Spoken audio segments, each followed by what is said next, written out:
Guys ఇప్పుడు Sreemukhi garage నుంచి వచ్చేస్తుంది లావణ్య.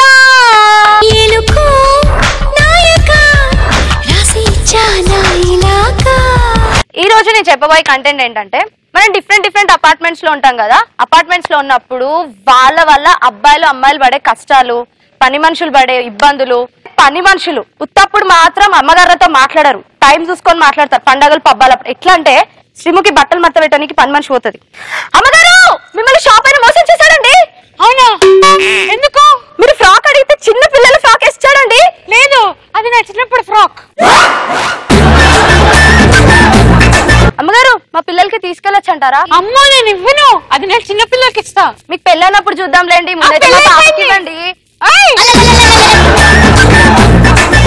రవి అన్న దగ్గరకు కూడా వెళ్ళి, రవి గారు మీ ప్యాంట్లు చినిగిపోయినాయి. అవును, నా మొగుడికి ప్యాంట్లు ఇస్తారా? జర వేసుకుంటాం. ఎన్నో చినిగిపోయినాయి, వేరే వేరే కూడా ఇయ్యాలా? అవి పర్సనల్. నెక్స్ట్ లేడీ త్రివిక్రమ్స్ అన్నమాట. త్రివిక్రమ్ గారు మాట్లాడితే మీనింగ్ ఉంటదేమో గానీ మన ఆడోళ్ళు మాట్లాడితే మీనింగ్ కాదు కదా, అలా మ్యాటర్ కూడా ఉండదు రాబాయ్. అది ఎట్లా అంటే ఒక్కసారి ఆడోళ్ళు ఎంటర్ అయితే ఎట్లా మాట్లాడుకుంటారు అంటే ఆస్కర్ అవార్డు నుంచి అత్తారింటికి దారేది సీరియల్ దాకా మాట్లాడుకుంటారండి. సీరియల్ అవును, ఈటీవీలో కొత్త సీరియల్. కొత్త సీరియల్ కాదు, అది 2 years అవుతుంది. కొత్త సీరియల్ అంటే కూడా 2 years స్టార్ట్ అయింది. 5 years అయినా కొత్త సీరియలే అంటాం.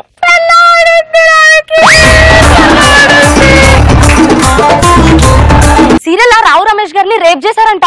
ఇది చేయడం నాకు చాలా ఆనందంగా ఉంది. రావు రమేష్ అత్తారింటికి దారి సినిమాలో ఉన్నాడు, సీరియల్ లేడు. సింక్ అవ్వద్దని చెప్పాలక్క.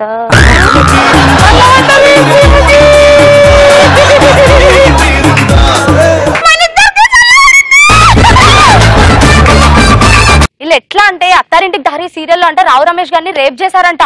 అసలు ఈ ఛాన్స్ ఇచ్చిన మిత్రుడు రవి గారికి కూడా నేను ధన్యవాదాలు చెప్పదలుచుకుంటున్నాను. ఇట్లా అర్థం లేకుండా మాట్లాడతారండి ఆడోళ్ళు. ఇకపోతే కొంతమంది అంకుల్స్ ఉంటారండి, ఏజ్ పైకి కనపడినారు, సేమ్ మన రవి లాగా. ఆయనకు చూడండి 40 ఏళ్ళు ఉంటాయి, పైకి అట్లా ఉన్నాడా? 43.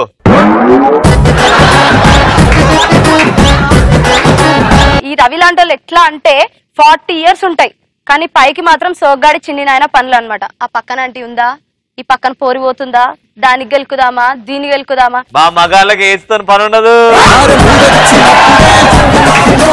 బయట ఏజ్ ఎంతున్నా లోపల మనసు మాత్రం 20కి అయిపోద్ది. దానికే కదా మీరు కిలోలు పౌడర్ పెట్టుకొని తిరుగుతారు మా ఎదురుగా ఎక్కువ అనుకోండి. మేము చూడకపోతే ఎవరు చూడట్లేదు. అబ్బా నువ్వు ఎదురుగా ఉంటే కంటెంట్ వస్తుంది. టెంట్ కట్టుకొని ఇంట్లో మేకను కోసుకో. అయిపోయింది నా కంటెంట్. అయిపోయిందా? నాకు గుర్తొస్తలే నేను చూస్తుంటే. అబ్బా